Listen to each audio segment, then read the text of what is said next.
അദ്ദേഹത്തിനെ റേറ്റ് ചെയ്യുന്നതിൽ തമിഴ്നാട്ടിലെ 2 മുന്നണികളും പരാജയപ്പെട്ടു. കാര്യം ഇദ്ദേഹം രക്ഷപ്പെടാൻ പോകുന്നില്ല എന്ന രീതിയിലായിരുന്നു. കക്ഷിക്ക് വന്നാൽ ഒരു 8-10 സീറ്റ് പിടിക്കും, അതുകൊണ്ട് തൃപ്തിപ്പെട്ട് വിജയുടെ അധ്യായം അവസാനിക്കും എന്ന് കരുതിയവർക്കാണ് ഈ 108 എന്ന് വെച്ചാൽ വലിയ നമ്പറുമായിട്ട് അദ്ദേഹം തമിഴ് രാഷ്ട്രീയത്തിൽ ഉയർന്നു നിൽക്കുന്നത്.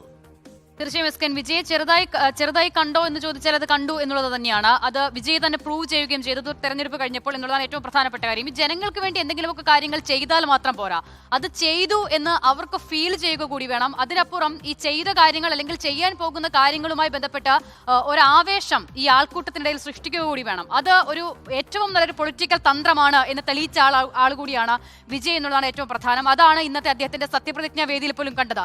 നമ്മൾ ഈ സത്യപ്രതിജ്ഞ സാധാരണ നിലയിൽ ഏറ്റവും ഇഷ്ടപ്പെട്ട ഒരു നേതാവ് അല്ലെങ്കിൽ ഏറ്റവും ഇഷ്ടപ്പെട്ട ഒരു വ്യക്തി സത്യവാചകം ചൊല്ലുമ്പോൾ ആദ്യത്തെ ആ പേരിനോട് ചേർത്ത് ഇനിയിപ്പോൾ വിജയുടെ കാര്യം പറഞ്ഞാൽ സി ജോസഫ് വിജയ് എന്ന ഞാൻ, ഈ വാചകത്തിന് ഒരു ആവേശം നമ്മൾ കണ്ടിട്ടുണ്ടായിരിക്കും. പക്ഷെ അതിനപ്പുറം ആ സത്യവാചകം ചൊല്ലിത്തീരുന്ന ഘട്ടത്തിൽ ഉടനീളം വലിയ ആവേശത്തോടു കൂടി ഈ കണ്ടുകൊണ്ടിരിക്കുന്നവരൊക്കെ ആർപ്പ് വിളിക്കുന്നത് നമ്മൾ അത്ര കണ്ടിട്ടില്ല.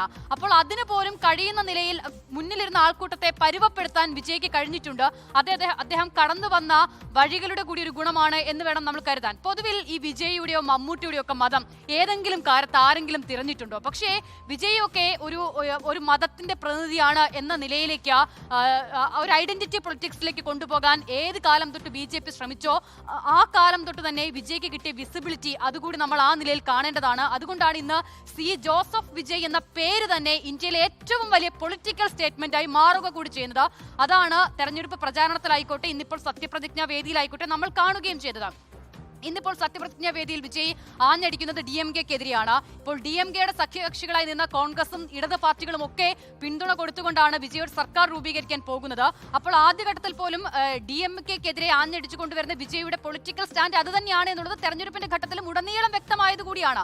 വിജയ് ഈ സംഘപരിവാർ രാഷ്ട്രീയത്തിനെതിരേക്ക് ഒരു സ്റ്റാൻഡ് എടുക്കുമെന്ന് നമ്മൾ വലിയ നിലയിൽ പ്രതീക്ഷിക്കുമ്പോഴും തമിഴ്നാട്ടിലെ സാഹചര്യം അനുസരിച്ച് സ്വാഭാവികമായും അവിടെ ഭരണപക്ഷത്തുണ്ടായിരുന്ന കക്ഷി വിമർശിച്ച് തന്നെ വിജയ രംഗത്ത് വരുന്നു. അത് തെരഞ്ഞെടുപ്പ് പ്രചാരണത്തിൽ നമ്മൾ കണ്ടു. അതിനുശേഷം ഇന്നും നമ്മളത് കാണുകയും ചെയ്യുന്നു. മറ്റൊരു കാര്യം, ഇപ്പോൾ വിജയിലൊരു വലിയ മാറ്റം അത് ഇന്ത്യൻ രാഷ്ട്രീയത്തിൽ തന്നെ സംഭവിക്കുമോ എന്ന നിലയിലൊക്കെയുള്ള ചില വ്യാഖ്യാനങ്ങളൊക്കെ വരുന്നു. ഇന്നിപ്പോൾ രാഹുൽ ഗാന്ധി ആ സത്യപ്രതിജ്ഞാ വേദിയിൽ ഉണ്ടായിരുന്നു. അവർ രണ്ടുപേരും ഒരുമിച്ച് കൈ ഉയർത്തുന്നതിനെ ചില മാധ്യമങ്ങൾ ശിവനും ശക്തിയും ചേർന്നാൽ മാസ്ഡ എന്നൊക്കെയുള്ള വലിയ വാചകങ്ങളൊക്കെ വിജയുടെ തന്നെ, അതായത് വിജയുടെ തന്നെ ഒരു സിനിമയിലെ മോഹൻലാലുമായി ചേർന്ന ഒരു സിനിമയിലെ അതെ ഒരു പാട്ടാണ്. അപ്പോൾ ആ പാട്ടിലെ ആ വരിയൊക്കെ ചേർത്ത് വെച്ചാണ് ഈ സാഹചര്യത്തെ വിശദീകരിക്കാൻ ശ്രമിക്കുന്നത്. അതായത് പക്ഷെ അവിടെ നമ്മൾ കാണേണ്ടത് എസ്കേൻ ഇപ്പോൾ തുടക്കത്തിൽ പറഞ്ഞതുപോലെ തന്നെ ഇവരുടെയൊക്കെ പിന്തുണയുണ്ട് എന്ന് പറയുമ്പോഴും നരേന്ദ്രമോദി ഇപ്പോൾ കോൺഗ്രസിന്റെ കാര്യത്തിൽ പറഞ്ഞ കാര്യം ഇവിടെ പറഞ്ഞല്ലോ. പക്ഷെ അതിനേക്കാൾ അപ്പുറം തമിഴ്നാട്ടിലെ ഒരു മുന്നണിയായി മത്സരിച്ച ആ മുന്നണിക്ക് നേതൃത്വം നൽകിയ DMK, പ്രത്യേകിച്ച് MK സ്റ്റാലിൻ, അദ്ദേഹത്തിന്റെ ഇന്നലത്തെ അതിവൈകാരികമായ ഒരു ഫേസ്ബുക്ക് കുറിപ്പാണ്.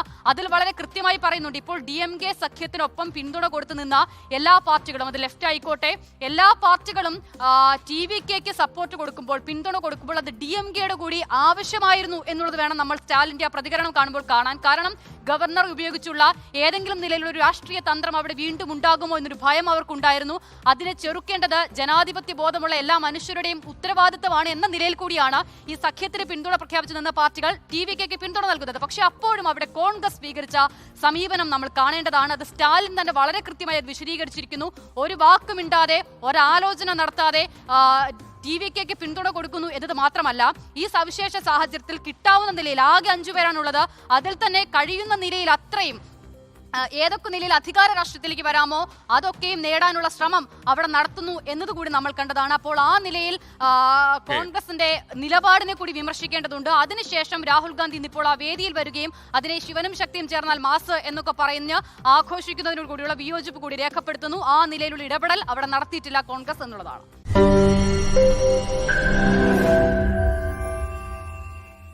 ലോകത്തെവിടെയായാലും ഏത് സമയത്തും 24 വാർത്തകളും ഓഗ്മെന്റഡ് റിയാലിറ്റി പാക്കേജുകളും എക്സ്പ്ലെയിനറുകളും വിശദമായി കാണാൻ ഞങ്ങളുടെ YouTube ചാനൽ നിങ്ങൾക്ക് സബ്സ്ക്രൈബ് ചെയ്യാം.